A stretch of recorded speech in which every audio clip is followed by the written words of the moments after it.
الحمد للہ وحدہ والصلاة والسلام علی محمد لا نبی بعدہ اما بعد۔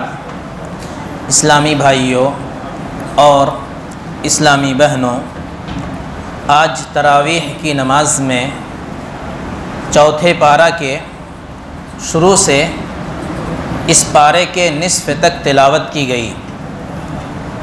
آج سب سے پہلی آیت جو پڑھی گئی وہ اللہ کی راہ میں خرچ کرنے کے تعلق سے کہا اللہ تبارک و تعالی نے لن تنالوا البر حتی تنفقوا مما تحبون، تم لوگ نیکی ہرگز نہیں پا سکو گے، بھلائی ہرگز نہیں پا سکو گے جب تک کہ اپنے محبوب اور پسندیدہ مال میں سے خرچ نہ کر دو۔ وَمَا تُنْفِقُوا مِنْ شَيْءٍ فَإِنَّ اللَّهَ بِهِ عَلِيمٌ، اور جو بھی تم خرچ کرو اللہ رب العالمین اسے خوب اچھی طرح جاننے والا ہے۔ غور کیجیے آپ اس آیت میں اللہ تبارک و تعالی نے کہا کہ نیکی انسان نہیں پا سکتا جب تک کہ اپنے محبوب اور پسندیدہ مال میں سے خرچ نہ کر دے۔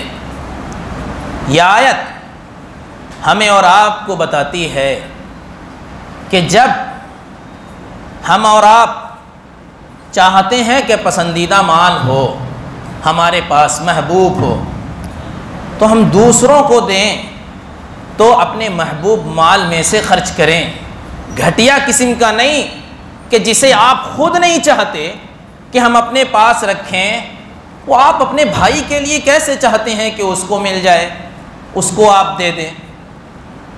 اسی طرح سے یہ آیت اس بات کی بھی دلیل ہے کہ جو انسان جتنا بھی اپنا پسندیدہ محبوب مال میں سے خرچ کرے گا وہ یہ سمجھا جائے گا کہ اس کا ایمان سچا ہے۔ کیوں؟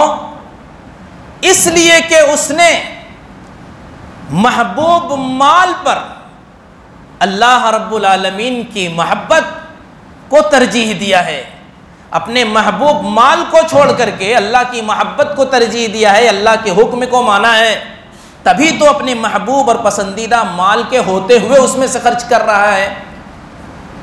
سوال یہ ہے کہ کیا اگر کوئی معمولی چیز خرچ کر دے گا تو وہ نیکی نہیں پائے گا؟ پائے گا، وہ بھی نیکی حاصل کر سکتا ہے۔ اس آیت کے اندر وَمَا تُنْفِقُوا مِنْ شَيْءٍ فَإِنَّ اللَّهَ بِهِ عَلِيمٌ جو کہا ہے، اسی وہم کو دور کرنے کے لیے کہ تم یہ نہ سمجھو کہ اگر کوئی انسان معمولی چیز خرچ کر دیتا ہے تو وہ نیکی نہیں پائے گا، پائے گا۔ جو جتنا محبوب مال خرچ کرے گا وہ اتنا زیادہ نیکی حاصل کرے گا۔ کبھی کبھی ایسا بھی ہوتا ہے کہ انسان کو معمولی چیز اس کے نزدیک بڑی محبوب ہوتی ہے، ضرورت مند ہوتے ہوئے بھی انسان 1 روپیہ خرچ کر رہا ہے، وہ ضرور بھی ضرور نیکی حاصل کرے گا۔ اسی طرح سے اس کے بعد اللہ تبارک و تعالی نے حج کا تذکرہ کیا اور کہا وَلِلَّهِ عَلَى النَّاسِ حِجُّ الْبَيْتِ مَنِ اسْتَطَاعَ إِلَيْهِ سَبِيلًا، اللہ کی رضا کی خاطر لوگوں پر بیت اللہ کا حج کرنا فرض ہے، ان لوگوں پر جو استطاعت رکھتے ہیں۔ جو لوگ حج کرنے کی طاقت رکھتے ہیں وہ یاد رکھیں کہ ان پر حج فرض ہے۔ استطاعت مالی اور بدنی طاقت ہو ان کے اندر تو ان پر حج فرض ہے۔ آپ غور کیجئے اس آیت میں وَلِلَّهِ عَلَى النَّاسِ حِجُّ الْبَيْتِ اللہ نے کہا، کیا پیارا اسلوب ہے یہ، کتنی بہترین کتاب ہے یہ۔ عموماً عربی میں اگر کوئی چیز کا حکم دیا جاتا ہے یا کسی چیز سے منع کیا جاتا ہے تو امر اور نہی عربی کے طلبہ جانتے ہیں، امر اور نہی کے صیغے کے ساتھ آتا ہے، لیکن یہاں وہ نہیں یہاں کہا وَلِلَّهِ عَلَى النَّاسِ حِجُّ الْبَيْتِ، اللہ کی رضا کی خاطر لوگوں کے اوپر بیت اللہ کا حج فرض ہے ان لوگوں پر جو استطاعت رکھتے ہیں، مالی طاقت ہو، بدنی طاقت ہو ان پر۔ اسی طرح سے غور کیجئے، پہلے وَلِلَّهِ، اس کے بعد عَلَى النَّاسِ، اس کے بعد حج البیت۔ اسی لیے کہتا ہوں میں کتنی پیاری کتاب ہے یہ، کیا اسلوب ہے، اللہ اکبر۔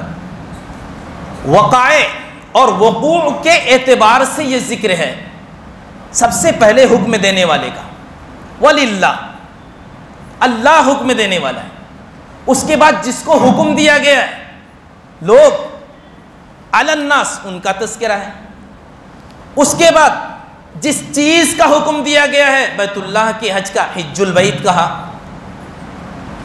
اور ایک چیز اس آیت سے معلوم یہ ہوئی کہ جو لوگ استطاعت نہیں رکھتے، مالی بدنی طاقت نہیں ہے ان کے پاس، ان پر حج فرض نہیں ہے۔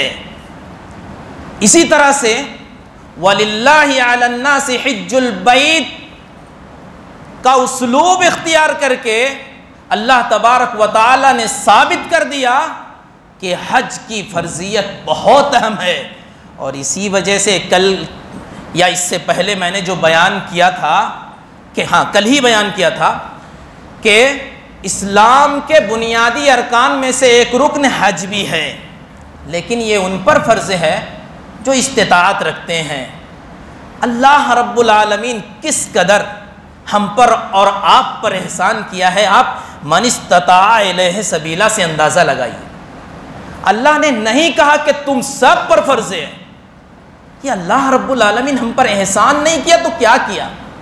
تاکہ ہمیں اور آپ کو تکلیف نہ ہو۔ ہم میں سے جو استطاعت رکھتے ہیں، جن کے پاس مالی یا بدنی طاقت ہے، وہ جائیں گے، ان پر حج فرض ہے۔ جب کسی کے پاس مالی یا بدنی طاقت ہو جائے گا تو وہ حج کریں گے، اگر مرتے دم تک نہیں ہے تب تک ان کے اوپر حج فرض نہیں ہوگا۔ اس کے بعد اللہ تبارک و تعالی نے کہا وَاعْتَصِمُوا بِحَبْلِ اللَّهِ جَمِيعًا وَلَا تَفَرَّقُوا، لوگوں تم سب کے سب مل کر اللہ کی رسی کو مضبوطی سے تھام لو، فرقوں میں مت بٹو، اللہ اور اس کے رسول کے احکامات پر عمل کرو۔ جن جن کاموں کا اللہ اور اس کے رسول نے حکم دیا ہے ان کاموں کو کرو، اور جن جن چیزوں سے منع کیا ہے ان تمام سے رک جاؤ، فرقوں میں مت بٹو۔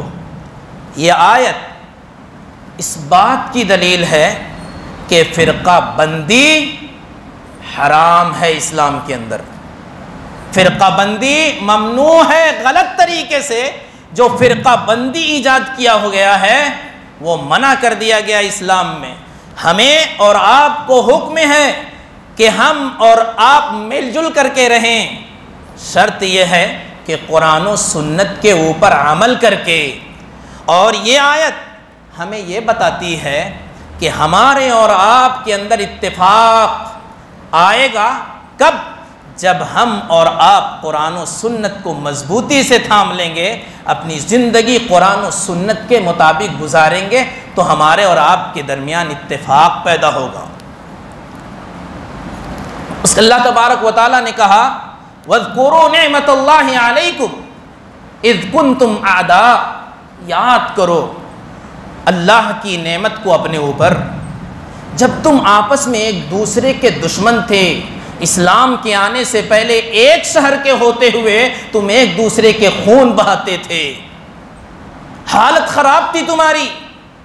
فَأَلَّفَ بَيْنَ قُلُوبِكُمْ، اللہ تبارک و تعالی نے اسلام کے ذریعے سے جناب محمد الرسول اللہ صلی اللہ علیہ وسلم کو بھیج کر کے تمہارے دلوں میں محبت ڈال دی۔ فَأَصْبَحْتُمْ بِنِعْمَتِهِ إِخْوَانًا، تو اس کی اس نعمت کی وجہ سے تم آپس میں بھائی بھائی بن گئے۔ کون سی نعمت؟ اسلام کے ملنے کی وجہ سے تم آپس میں بھائی بھائی ہو گئے۔ ایک چیز یہاں یاد رکھنے کی، اللہ تبارک و تعالی نے بین قلوبکم کہا، بینکم نہیں کہا تمہارے درمیان، بلکہ تمہارے دلوں میں اللہ نے الفت ڈال دیا ہے۔ بہت سارے ایسے بھی ہیں، ہوتے بھی ہیں، مسجدوں میں ہمارے اور آپ کے ساتھ پیر سے پیر ملائے رہیں گے، لیکن دل آپس میں ان کا ملتا نہیں ہے۔ جسم سے جسم ملا لینا، پیر سے پیر ملا کر کے نماز پڑھ لینا کمال نہیں ہے۔ کمال تو یہ ہے کہ ہمارے اور آپ کے دل بھی آپس میں ملے ہوئے ہوں۔ اللہ نے یہ نہیں کہا کہ تمہارے صرف جسموں کو ملا دیا ہے، بلکہ اللہ تمہارے دلوں میں محبت ڈال دیا ہے۔ تم دل سے آپس میں ایک دوسرے سے محبت کرتے ہو، صرف جسمی اعتبار سے نہیں۔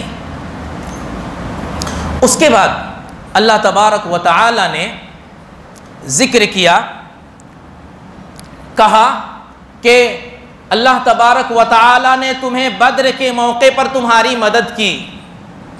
وَلَقَدْ نَاصَرَكُمُ اللَّهُ بِبَدْرٍ وَأَنْتُمْ أَذِلَّةٌ، اللہ نے تمہاری مدد کی بدر کے موقع پر۔ اس وقت حالت یہ تھی کہ تم کمزور تھے۔ غور کرو، تمہاری تعداد بھی اس وقت کم تھی، تمہارے پاس ہتھیار بھی کم تھے، تمہارے مقابلے میں دشمن کی تعداد زیادہ تھی، ان کے پاس ہتھیار بھی بے شمار تھے، لیکن اس کے باوجود تمہاری تعداد، تمہارے اسلحے کے کم ہونے کے باوجود اللہ نے تمہاری مدد کی۔ فاتقوا اللہ لعلکم تشکرون، اللہ تبارک و تعالی سے ڈرو تاکہ تم شکر گزار ہو جاؤ۔ یہ آیت میرے بھائیوں اور میری اسلامی بہنوں ہمیں سکھاتی ہے کہ ہم اللہ سے جیسے ڈرنے کا حق ہے، اللہ سے ڈریں گے، حقیقی متقی اگر بن جائیں گے، کمزور ہونے کے باوجود اللہ رب العالمین ہماری اور آپ کی مدد کرے گا، جیسے بدر کے موقع پر کمزور مسلمانوں کی مدد کیا تھا دشمنوں کے مقابلے میں۔ اور یہ آیت ہمیں بتاتی ہے کہ جو متقی ہوگا وہی شکریہ ادا کرے گا، اور جو متقی نہیں ہوگا وہ شکر گزار نہیں ہو سکتا۔ اسی طرح سے اس سے پہلے اللہ تبارک و تعالی نے ذکر کیا کہ تم بہترین امت ہو، اس امت کی فضیلت بیان کی۔ اللہ تبارک و تعالی نے کہا کنتم خیر امت اخرجت للناس، تم سب سے بہترین امت ہو جو لوگوں کے لیے نکالی گئی ہو۔ وجہ کیا ہے؟ تأمرون بالمعروف وتنہون عن المنکر، تم نیکی کا حکم دیتے ہو، لوگوں کو برائی سے روکتے ہو، اللہ پر ایمان رکھتے ہو۔ بہترین امت کیوں ہو؟ اس لیے کہ برائی سے روکتے ہو اور بھلائی کا حکم دیتے ہو، اللہ پر ایمان لاتے ہو۔ اگر یہ کام نہیں کرو گے تو پھر بہترین امت کاہے کو؟ کس لیے کہہ سکتے ہو کہ تم ہم بہترین امت ہو؟ ہم بہترین امت ہیں؟ تم بہترین امت اسی وقت ہو سکتے ہو جب تم لوگوں کو بھلائی کا حکم دو، برائی سے روکو، اللہ پر ایمان رکھو۔ اور ہم سب کی ذمہ داری بنتی ہے، ہم میں سے جتنا شریعت کا جو بھی علم رکھتا ہے، اگر اسے علم ہے کہ شریعت میں یہ چیز بری ہے تو وہ روکے۔ استطاعت رکھتا ہے زبان سے تو زبان سے روکے۔